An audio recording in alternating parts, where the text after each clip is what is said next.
My first encounters with philosophy were personally transformative. They provided an opportunity to tear down everything I thought I knew and to try to rebuild from the ground up. This was a profoundly liberating experience, though in truth, it's never fully from the ground up. In his essay, What is Enlightenment?, Michel Foucault argues that we are always the product of a history that we can never fully escape. There's no purely universal viewpoint. But we can still surface the history in which we are embedded, interrogate it, become more conscious of it. Studying philosophy allowed me to begin this task. This kind of personal excavation can be interesting and meaningful in its own right.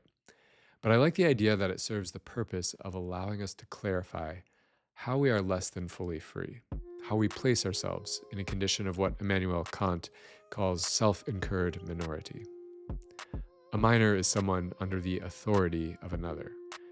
Philosophy can teach us to exercise our own autonomy, something which in the end one can claim only for oneself.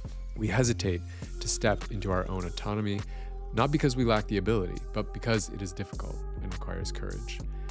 This is why Kant says that the motto of enlightenment is sapere aude, dare to know. Thinking for oneself is the most radical, personally transformative thing that a person can do.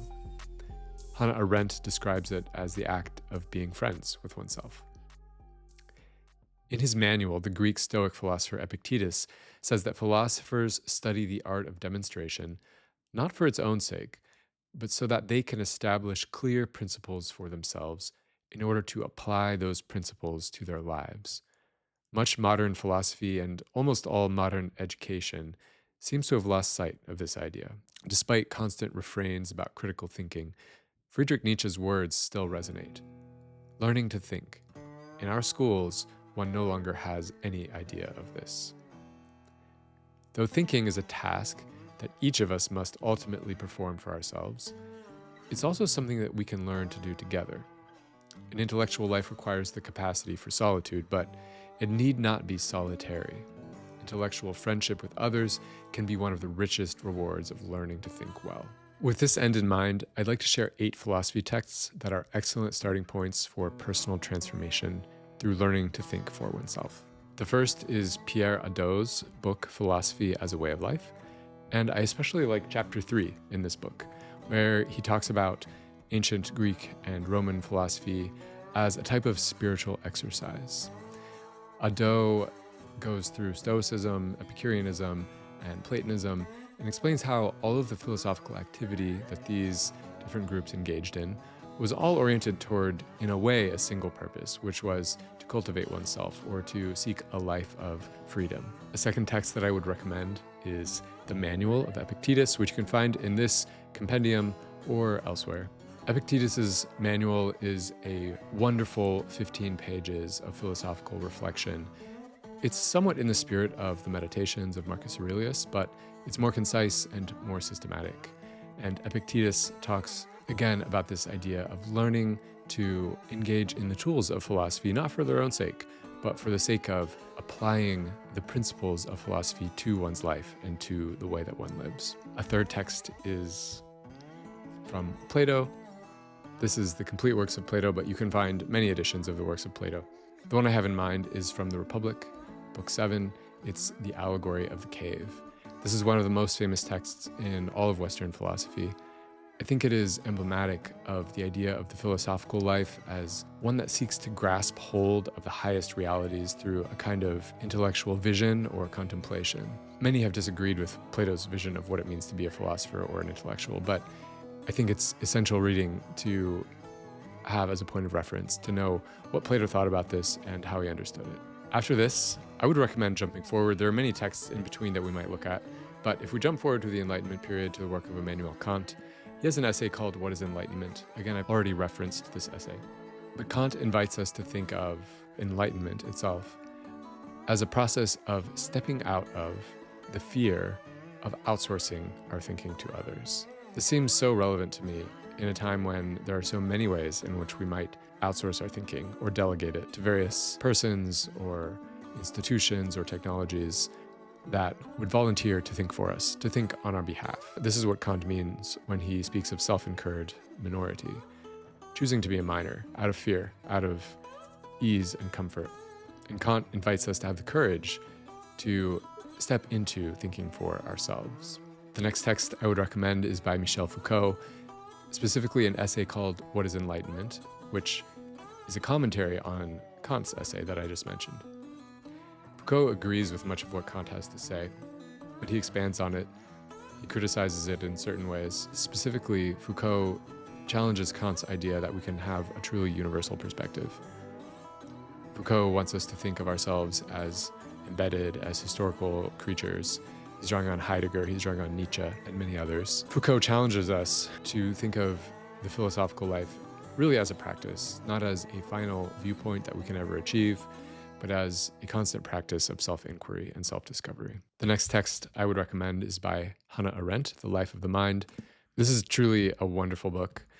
I would recommend the chapters called The Answer of Socrates and The Two in One, where Arendt puts forward Socrates as a model for thinking, and then unpacks the idea of thinking as a process of self-dialogue, internal dialogue, or as a process of becoming friends with yourself. Arendt thinks that much evil in the world happens, not because people are malicious, but because we lack the capacity to carry on this internal dialogue. We lack the capacity for real thought, for real thinking. And she says that for those who think, they will find themselves going against the grain. They will find themselves unintentionally standing out because they're no longer capable of simply going with the crowd mindlessly. The next author or text I would recommend is Friedrich Nietzsche, and specifically his work Twilight of the Idols, which again you can find many editions of. There are various selections here, but Nietzsche has some wonderful sections. One is called The Problem of Socrates, some other sections on morality, what he thinks of Western morality really since Plato. And Nietzsche agrees with Arendt in saying that we need to think, we need to learn to think, and he's appalled in a way at the lack of thinking that he sees around him. But he thinks that the way that philosophers have typically approached this is also a problem. And specifically, he thinks that philosophers are a kind of symptom of almost physical degeneration. They are types of decline. And Nietzsche thinks that powerful humans who own their own power and their own vitality almost think with their bodies. He speaks of thinking as learning to dance. So Nietzsche wants to call us out of the mind and into the body. And he wants to challenge the way that philosophy has sought thinking in another world somewhere out there. Specifically, he has Plato in his sights and also Socrates. The last text I would recommend is by Edward Said, Representations of the Intellectual. Said agrees with someone like Nietzsche that intellectuals are going to find themselves going against the grain.